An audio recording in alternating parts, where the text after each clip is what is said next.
Yes, hello guys, and welcome to the next video. So in this one, we're going to be looking at NFP and employment.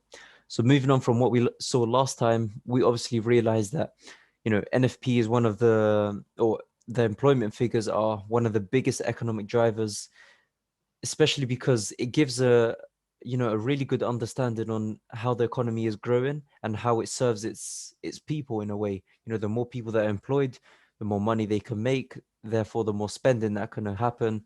And then of course that's economic stimulation that you'd like.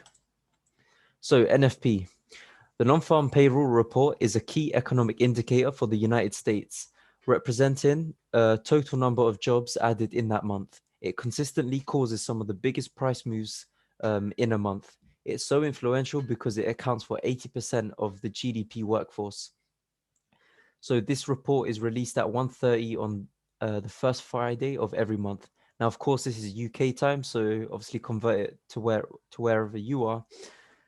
So what does the report actually consist of? So the first part is a new amount of jobs added. Then you've got unemployment rate, the employment sectors. So it actually breaks it down into each sector of the United States. You've got the Latin American sector, the white Americans, African American. You've got different types of ages, genders as well. So you can, if there's because sometimes, especially when the Fed have talked, they've actually highlighted the fact that certain sectors in the economy, and I believe it was the Latin American part of the economy, part of all the consumers and the residents in the US, they were highlighted to not be very great in employment numbers. So they were hoping to get better data releases for them. Then the last bit is the manufacturing payroll subcomponent. So analyzing the data is very simple. Pretty much, it's have we got a positive or negative figure. Now, economists will always estimate the data beforehand based on other determined factors and data released previously. Now, the economy grows when NFP numbers are positive. So USD or DXY will strengthen. As you can expect, this has a roll-on effect on um, it has a roll-on effect on every other part of the economy. Therefore, more investors want to invest with US dollar, and therefore that strengthens. Usually in a stable market, a number above 100,000 new jobs added in that month is something positive. But we must always be adaptive and consider world events and the expected number. Now remember, if you choose to trade this news event, you are exposing yourself to very high amounts of risk. Because if you understand the direction and can trade past the massive manipulation that occurs, you'll be in for a very nice return. So the thing is, this can either make or break accounts. So especially if you do not stick to risk management, which I'll never advise you to do. Obviously, we're here for the long run and not just a short-term fix. Personally, I'm always going to advise, especially newcomers to the course and new students that I'm mentoring right now, don't actually trade NFP, but understand the implication it has and where we can see the directional bias heading. So preparing for NFP. Usually to prepare for NFP, I have a checklist of things to do. First of all, is understand the general fundamentals of where I see USD going. Then you can actually find out the whisper number online.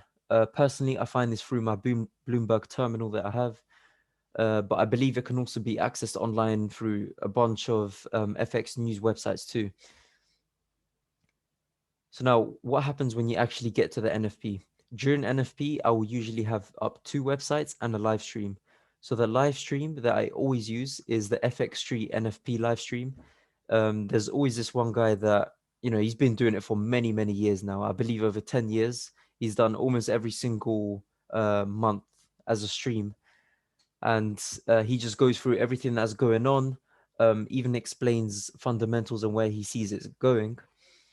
And then in terms of the websites, I've got the Bloomberg Terminal live feed. And then another great one, if you don't have access to Bloomberg Terminal, it's FX Street live NFP report.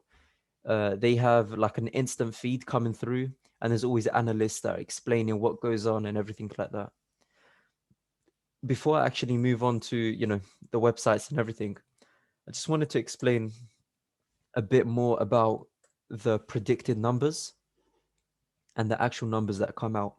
So you see here, it's quite well known. Above 100,000 is something positive. Anything less than that, it's been a very poor NFP. Therefore, you can expect DXY to drop.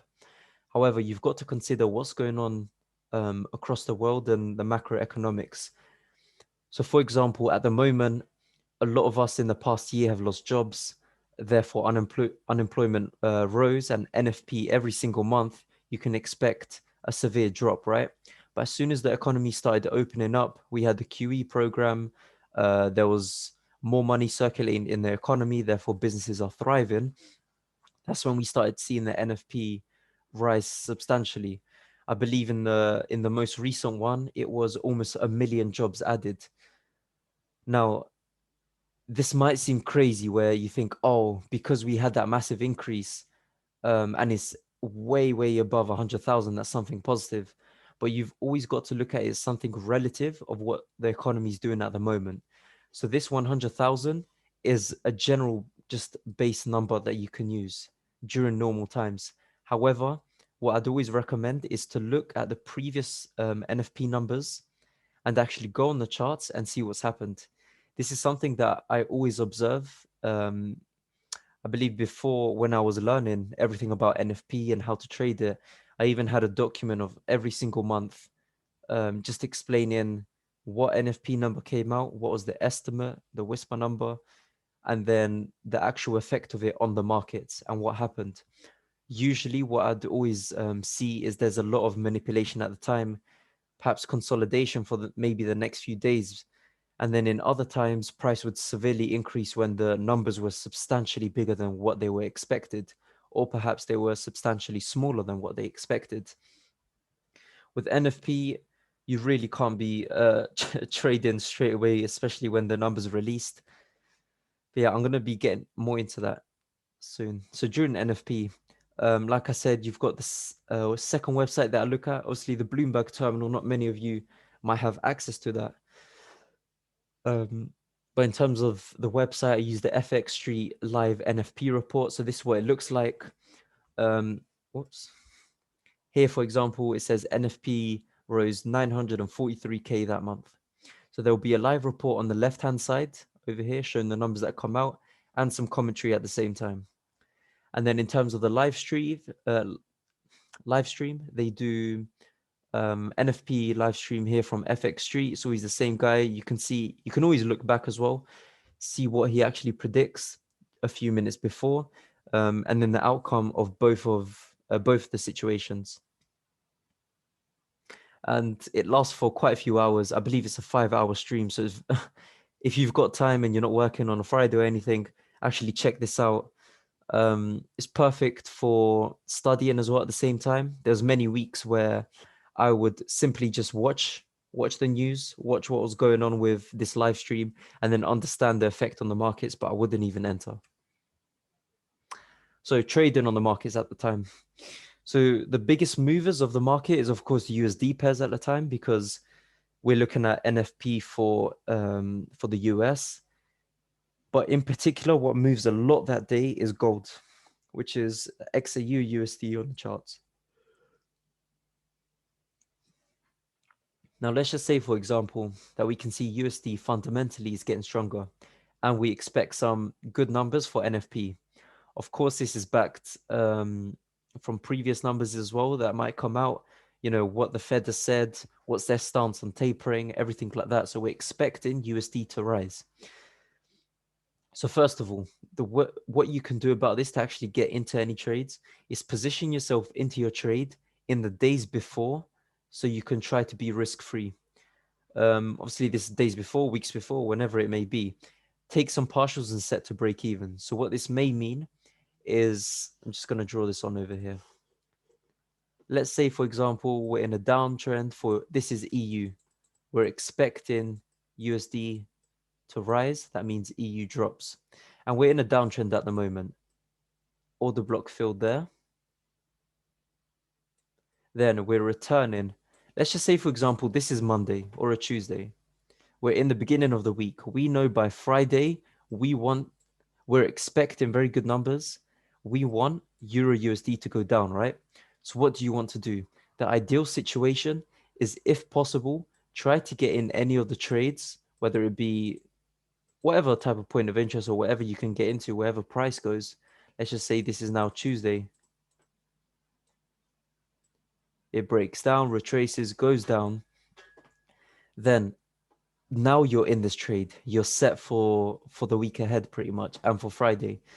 Now, what can you expect is, of course, you need to take partials and go to break even for sure, because there might be massive wicks and massive movements that come to take you out. But this is what you'd expect to happen. It gets to Friday, for example, and then that's when you see massive manipulations. And if you're close enough to your entry, it most likely will come to take you back out because of how much it moves. And then eventually, when everything clears up, boom, we start dropping properly. What usually happens at the time is you're gonna, as soon as the news is released, you might get massive move down, and that's what people expect. And so, okay, boom, let's sell. And then it goes back up, triggers people in who don't understand the impact of NFP. They might think, oh, okay, we've broken above this high, so now we can go for dollar, for EU buys. And this is completely wrong. All it is manipulation. You just need to understand what the NFP means and the impact it has on the charts, essentially. Now, like I said here, if you're trading NFP itself, wait for the fake out manipulative move, which almost always occurs, especially when the numbers are huge as well, whether it be to the downside or to the upside. So this fake move might not always hit the cleanest point of interest. So trying to guess how far away the manipulation will occur is hard to do unless we have many confirmations. But even then, I would advise against entering straight away. So if you're thinking of entering, so NFP is released at 130, but price gets to your point of interest, let's just say at 120, do you really want to risk and enter that point of interest at that time? I would heavily advise against that.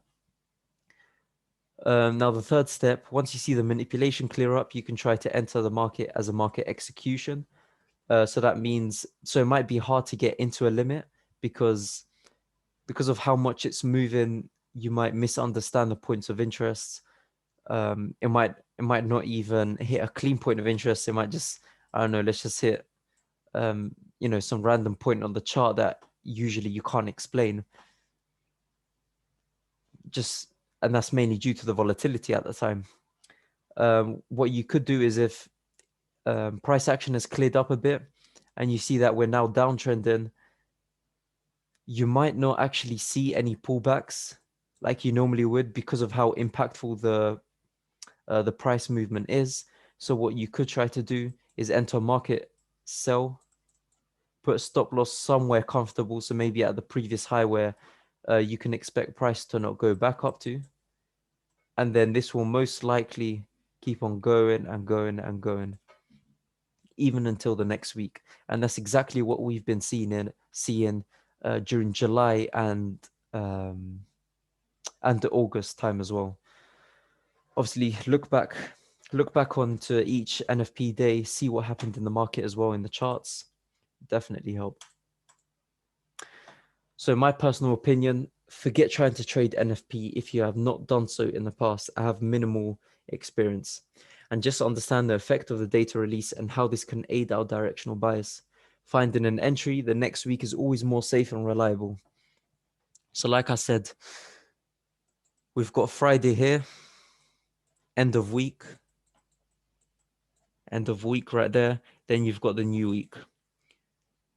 If you're seeing price going down, you can expect Monday and Tuesday. Think back to our technical section, because that's what we're always doing. We're linking fundamentals to technicals. Monday, Tuesday, Wednesday, Thursday, whatever, blah, blah, blah. Monday and Tuesday, you can expect some kind of retracement. Now, depending on how strong the fundamentals are for the EU sales at the moment, because that's what we're looking at, because USD just rose because of the information and the data, you might expect a shallow retracement. So that's what you got to try and get into. Or if you've got a very clean point of interest, set your limit there. Actually, see, wait and see, does timing link up as well? Are we in New York session? Are we in the New York London crossover? Or are we in London Open? These are the three, whoops, these are the three main times that we want to be looking at during Monday and Tuesday. So just to clear up on that plan, NFP, you don't trade. You find directional bias. So you've got to understand where we're going long term. Are we going up? Are we going down?